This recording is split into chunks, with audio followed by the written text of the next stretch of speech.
Subscribe to our YouTube channel and press the bell icon to get the latest updates.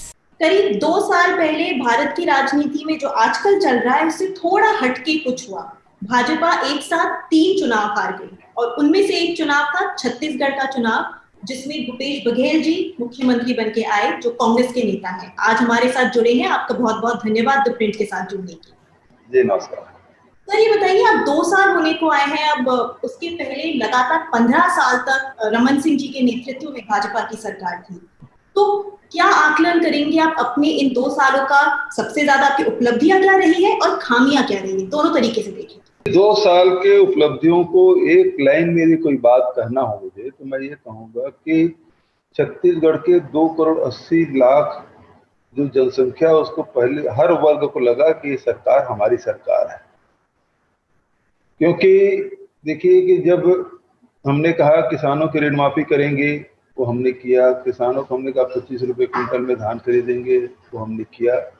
Lohandiguda की जमीन आदिवासियों को वापस करेंगे, कहा था, वो किए। 4000 प्रति मानक बोरा से दर से तेंदुपत्ता खरीदेंगे, वो भी हमने किया। 31 लघु वनोपज की भी समर्थन मूल्य में खरीदी हमने आदिवासी अंचल में किया। फिर जब 35 किलो चावल हर परिवार को देने की बात हमने की थी, वो भी हमने कर दिया। 2 लाख से अधिक जो शिक्षा कर्मी थे उसके संविलियन और नए शिक्षकों की भर्ती, मतलब 1998 के बाद पहली बार शिक्षकों की भर्ती हमने की। इसके पहले शिक्षकों की भर्ती भी नहीं होती।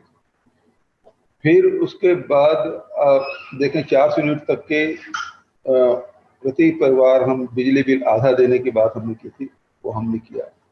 उसके अलावा अभी जो हम कर रहे हैं कि नई एक योजना, जो नरवा गरवा घुरवा बाड़ी हम बात करते थे, वो भी हमने लागू किया। और इसी कारण से नाला जो प्रोजेक्ट है हमारा वाटर रिचार्जिंग का, उसमें राष्ट्रीय स्तर पे हमारे बिलासपुर को और सूरजपुर को प्रथम स्थान मिला है। उसी प्रकार से स्वच्छता में भी हमारे पूरे राष्ट्रीय स्तर पर देखें हमको स्थान मिला है। मनरेगा में सब 100 दिन से अधिक काम देने वाले राज्य यदि कहें तो हमारा सेकंड स्थान है। यदि कोविड के समय की बात करें कि 3 महीने तक के मुफ्त चावल हमने सभी परिवारों को सबसे पहले वितरित किया और 21 लाख से अधिक क्वारंटाइन सेंटर हमने बनाए। 7 लाख लोगों को वहाँ रखा, उसके भोजन पानी की व्यवस्था हमने की। तो अभी जो सर्वे हुआ उसमें छत्तीसगढ़ उस सर्वे में सबसे टॉप में है।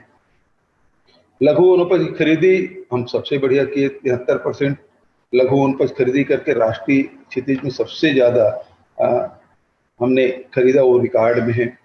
और उसके बाद आप देखेंगे कि जीएसटी यदि कलेक्शन की बात करेंगे, सितंबर महीने में हम 24% कलेक्ट करके, जम्मू कश्मीर जो रेवेन्यू के हिसाब से बहुत छोटा राज्य है, मतलब बहुत कम, मतलब 100 करोड़ इकट्ठा किया और प्रथम स्थान प्राप्त किया, क्योंकि 30 करोड़ ज्यादा इकट्ठा कर लिया तो प्रथम था और हम दूसरे स्थान पे थे। अक्टूबर महीने में, अक्टूबर टू अक्टूबर आप देखेंगे आंध्र प्रदेश के साथ हम 26% लेके पूरे देश में प्रथम स्थान पर हैं। तो रेवेन्यू कलेक्शन से लेके रोजगार देने, 26 लाख परिवारों को रोजगार देने की बात है राजीव गांधी किसान न्याय योजना की देने के बाद। और अभी इस मंदी के दौर में हम यही स्थानीय जो हमारे उद्योगपति हैं, हमने उद्योग नीति इस प्रकार से बनाई कि अभी 35,000 करोड़ के निवेश होने वाला है, हमने एमयू किया है। तो सभी सेक्टर में हमने काम किया है, चाहे वो मजदूरों के हित की बात हो, चाहे किसानों के हित की बात हो, चाहे आदिवासियों के हित की बात हो, चाहे बेरोजगारी में कहें तो राष्ट्रीय औसत जो सर्वे हुआ उसमें हम 2% के साथ हम टॉप में हैं, टॉप 5 में हैं। तो उस प्रकार से आप देखें कोई भी सेक्टर है जिसमें हम लोगों ने ऐसा नहीं काम नहीं किया। फॉरेस्ट राइट एक्ट में सबसे बढ़िया हमारा काम है। अभी सबसे ज्यादा जमीन वितरण का रिकॉर्ड हमारे छत्तीसगढ़ का है।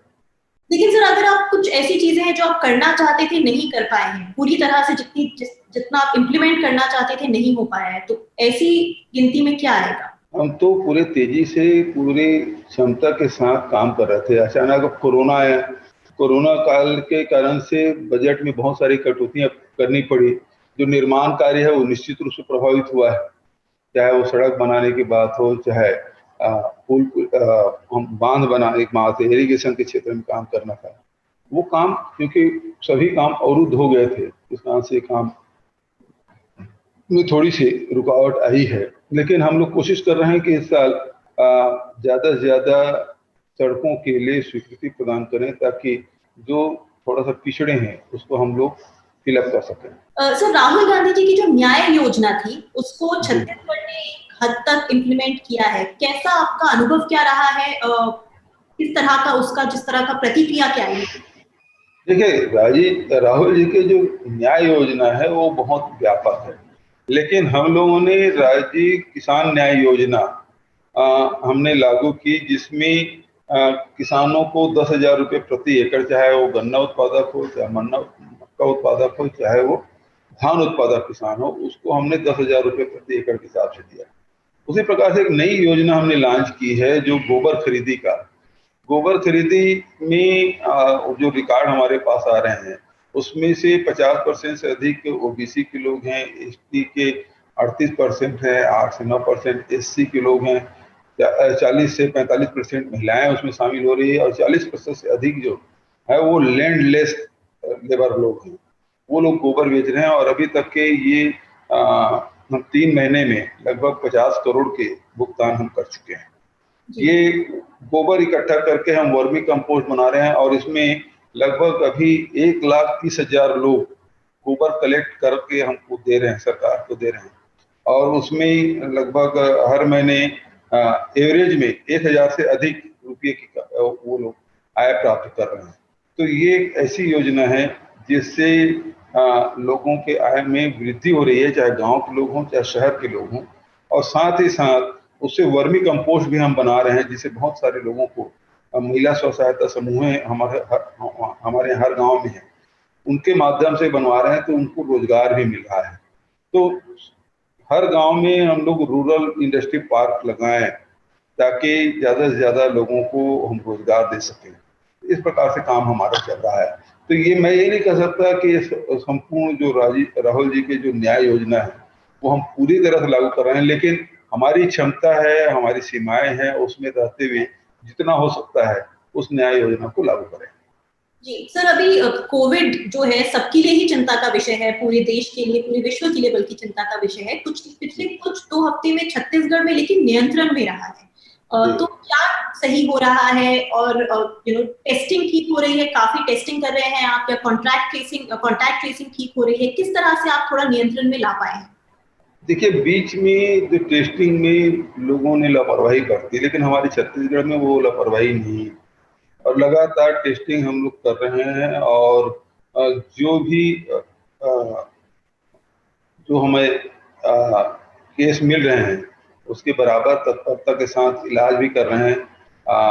हॉस्पिटल, गवर्नमेंट हॉस्पिटल के साथ प्राइवेट हॉस्पिटल, और उसके बाद होम आइसोलेशन में भी लोग बहुत ज़्यादा उसको प्रिफर भी कर रहे हैं, उसका लाभ भी ले रहे हैं, क्योंकि घरेलू वातावरण में रह के आदमी जल्दी स्वस्थ हो पा रहा है। क्योंकि कोरोना की सबसे बड़ी एक साइड इफेक्ट ये है कि उसमें लोग अवसाद में चले जाते हैं, डिप्रेशन में चले जाते हैं, क्योंकि वहाँ कोविड सेंटर में कोरोना के जो इलाज हो रहा है वहाँ उसको अकेले रहना पड़ता है, और उसके अंदर बहुत ज़्यादा वो अपने आप को अकेलापन महसूस करता है और अवसाद में चला जाता है। पारिवारिक वातावरण में रहता है तो निश्चित रूप से दवाई तो असर करता ही है, लेकिन घरेलू वातावरण है उसे जल्दी स्वस्थ कर देता है। तो होम आइसोलेशन भी हमने शुरुआत की है, जिसका लाभ मिला है और बहुत तेजी से सुधार हुआ है। तो हमारे यहाँ करीब 87% रिकवरी रेट है, और करीब लगभग अभी केस है वो 21,000 के आसपास ही हमारे पास बचे हैं।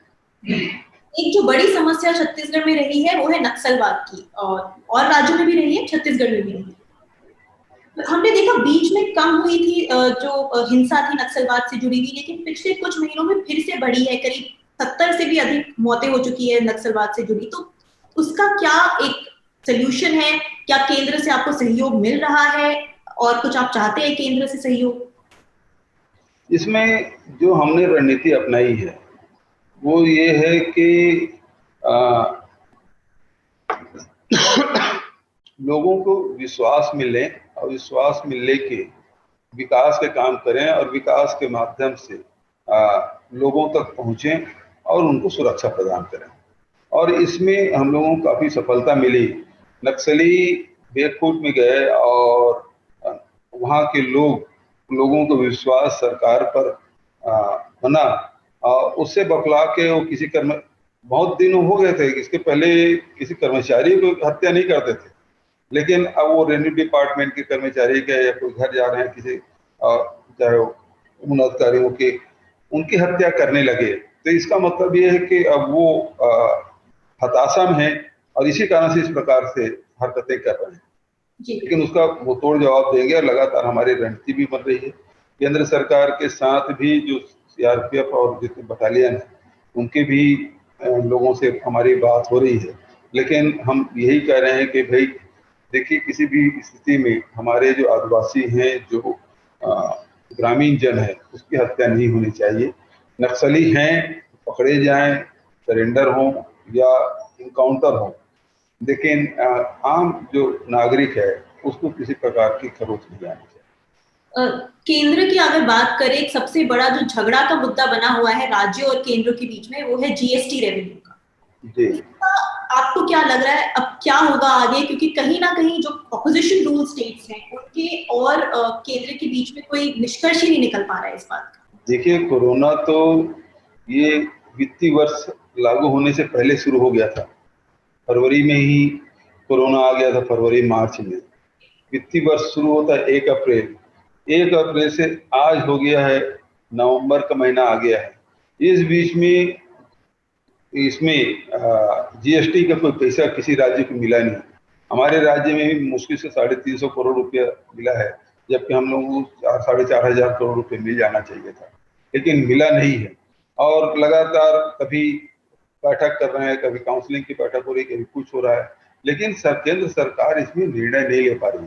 जब आप ये कह रहे हैं कि जीएसटी, ये जो उत्पादक राज्य है उसके जो कमी हुई जीएसटी कलेक्शन में, उसकी भरपाई केंद्र सरकार करेगी 5 साल तक, 2022 तक के उन्होंने कमिट किया था एक्ट में। और जब अब वो कहते हैं कि अब आप लोन ले लें, तो भाई जीएसटी के कंपनसेट आपको करना है तो हम क्यों लोन लें? हमने पत्र भी लिखा, बात भी कही, लेकिन सुनवाई कहाँ हो रही है? कोई फैसला ही नहीं ले पा रही केंद्र सरकार।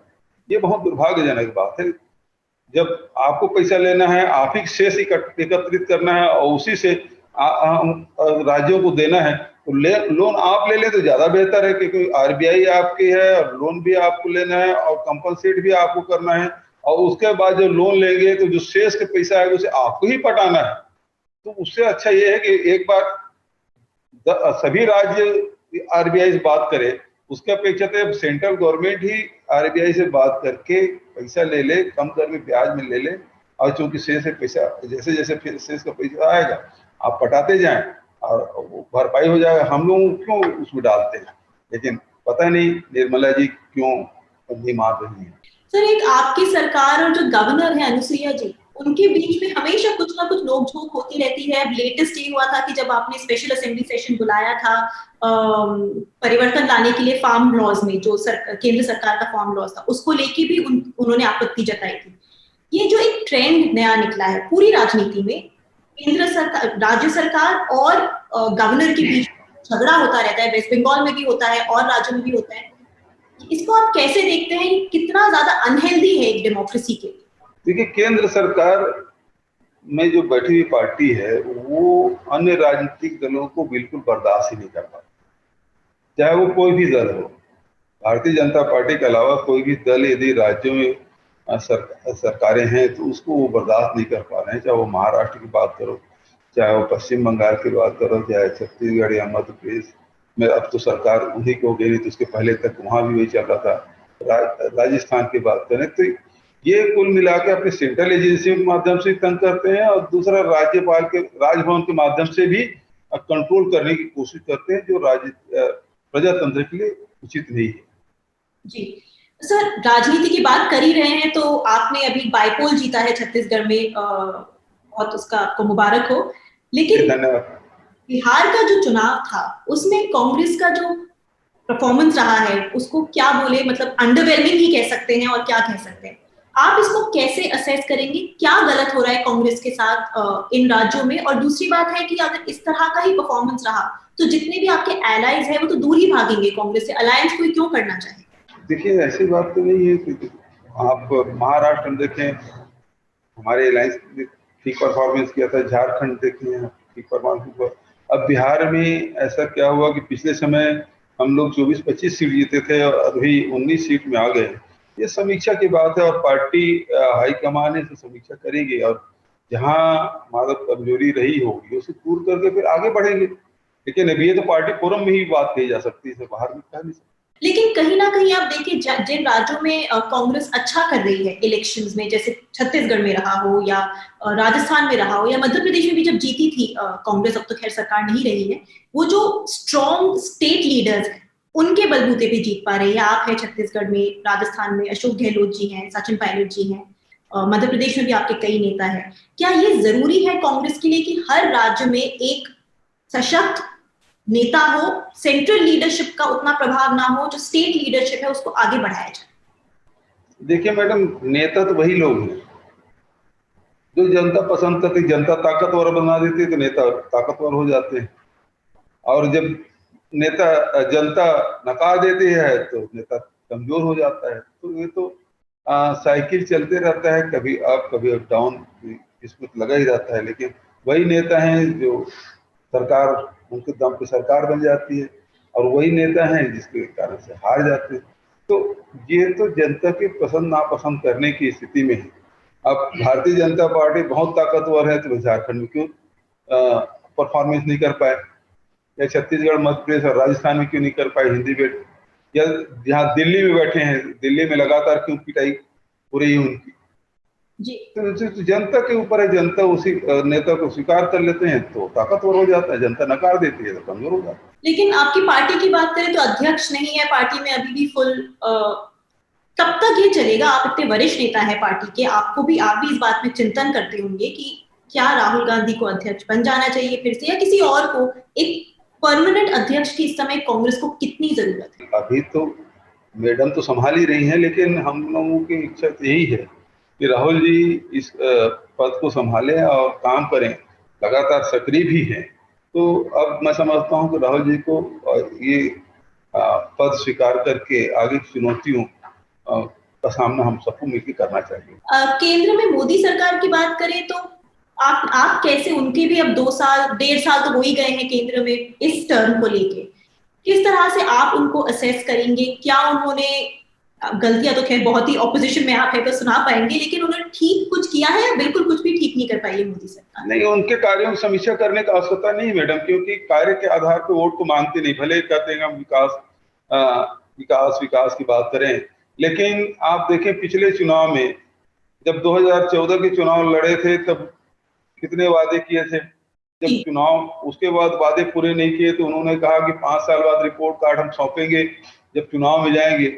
जब चुनाव में आए तो नोटबंदी की बात हुई, न जीएसटी की बात हुई, वो किसी और मुद्दे पे इमोशनल कार्ड से ही, चाहे मोदी जी के जो काम करने की जो शैली है, चाहे वो गुजरात की बात करें, गुजरात में रहे हो तब, चाहे अब दिल्ली में आ गए हैं तब, वो इमोशनल कार्ड ही खेलते हैं, इसके अलावा दूसरा कोई कार्ड खेलते नहीं। वो अपने किए गए कार्यों के, अपनी उपलब्धियों के आधार पर वोट कभी नहीं मांगे, न मांग सकते, न आगे भी मांगेंगे। तो इसलिए इन कार्यों की समीक्षा करने का तो औचित्य नहीं है।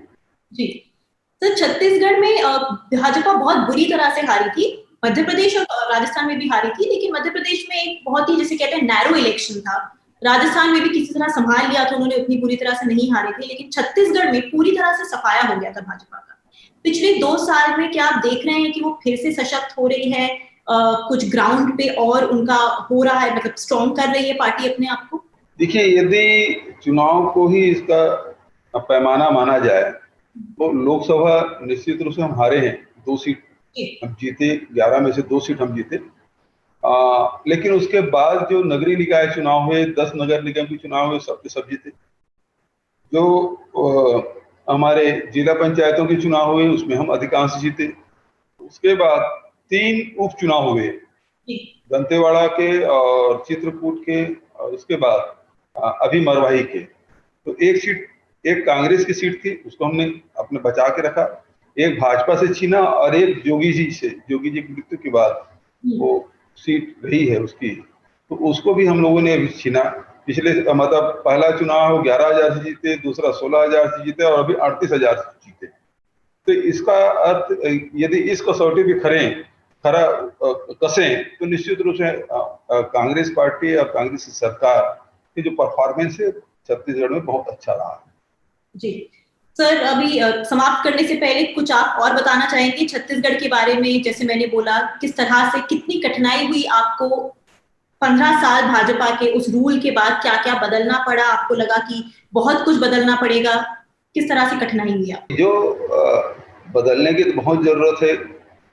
हमारे पास जो सबसे बड़ा उनके जो पैमाना क्या है कि उनके पैमाना यह है कि आप बड़े बड़े विकास कार्य स्वीकृत करो, चाहे पुल बनाओ, बड़े से पुल बनाओ, बड़ी से बिल्डिंग बनाओ, बड़ी सड़कें बनाओ और उसमें कमीशन खाओ, ये उनका रहा है। हमारे एजेंडा में यह है कि कोई एक व्यक्ति है वो हमारे एजेंडा में है, हम उस व्यक्ति तक हम शासन की योजनाओं का लाभ पहुंचा पा रहे हैं कि नहीं पहुंचा पा रहे हैं, चाहे किसान हो, मजदूर हो, आदिवासी हो, अनुसूचित जाति के लोग हो, नौजवान हो, महिलाएं हैं, चाहे वो व्यापारी हो, उद्योगपति हो, सबको हम कैसे उनको आगे बढ़ने का अवसर प्रदान कर सकें, हम उनको कैसे सुरक्षा दे सकें। तो सर, आप छत्तीसगढ़ में खुश हैं या केंद्र में आने का कभी कोई एम्बिशन है? देखिए, मेरी पार्टी जो जिम्मेदारी देती है वही मैं करता हूँ, मैंने कभी अपने लिए कभी कुछ मांगा नहीं और पार्टी ने सब कुछ मुझे दिया है। प्रदेश अध्यक्ष भी बनाया, उसके पहले टीपीसीएलपी था, उसके पहले मध्य प्रदेश और छत्तीसगढ़ में मंत्री भी रहा, तो सभी मुझे अवसर दिए हैं। आज मुझे प्रदेश अध्यक्ष के रूप में 5 साल काम करने का अवसर दिया, उसके बाद मुख्यमंत्री के पद संभाला हूँ, तो मैं तो 15 साल बाद तो हम लोग सत्ता में आए। जो हमारे जो पुरखों ने जो सपना देखा था या हमारी पार्टी की जो नीतियां हैं उसे क्रियान्वित करने का अवसर मिला, केवल 2 साल हुआ है। तो मेरी अभी कोई केंद्र में जाने की योजना, मेरी व्यक्तिगत इच्छा पूछेंगे तो मैं बिल्कुल नहीं। जी, चलिए भूपेश बघेल जी, आपका बहुत बहुत धन्यवाद हमसे बातचीत करने के लिए। आपको 2 साल खत्म हो रहे हैं, उसकी मुबारकबाद। अब अगले 3 साल की आप तैयारी करें। जी, धन्यवाद।